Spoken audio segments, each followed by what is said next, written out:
Tam, kad galėtumėte siūsti skaitmenizuotus dokumentus į Reveal gamą per API, eikite į skaitmenizavimą, nustatymai.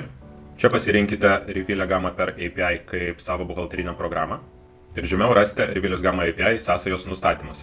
Jeigu vedate apskaitą už kelias įmonės, įveskite tos įmonės pavadinimą, įmonės kodą bei API raktą, kurį gausite iš savo Reveal administratoriaus arba mano Reveal paskyros. Aš vedu apskaitą už šią įmonę, rašiau įmonės pavadinimą bei įmonės kodą, bei įterpiau API raktą, kurį gavau iš Reveal administratoriaus. Spaudžiu išsaugoti ir patikrinti. Kaip matome, API raktas šiai įmonei buvo pridėtas bei patikrintas.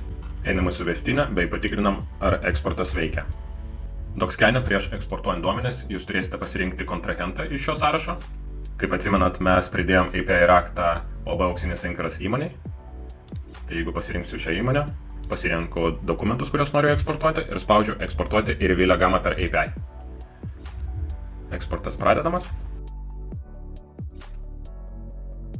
Kaip matote, dokumentas sėkmingai eksportavosi.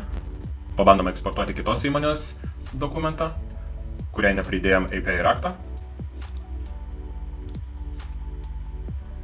Ir gauname klaidą, kad Reveal gamą API raktas nerastas šiai įmoniai. Einam atgal į nustatymus. Taip galite pridėti API raktus kiekvienai įmoniai, kurios dokumentus eksportuojate.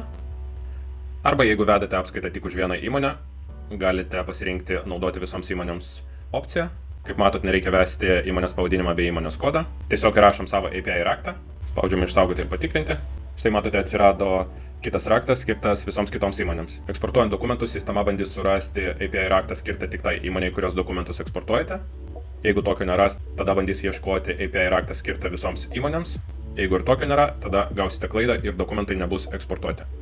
Pabandome iš suvestinės eksportuoti antros įmonės dokumentą.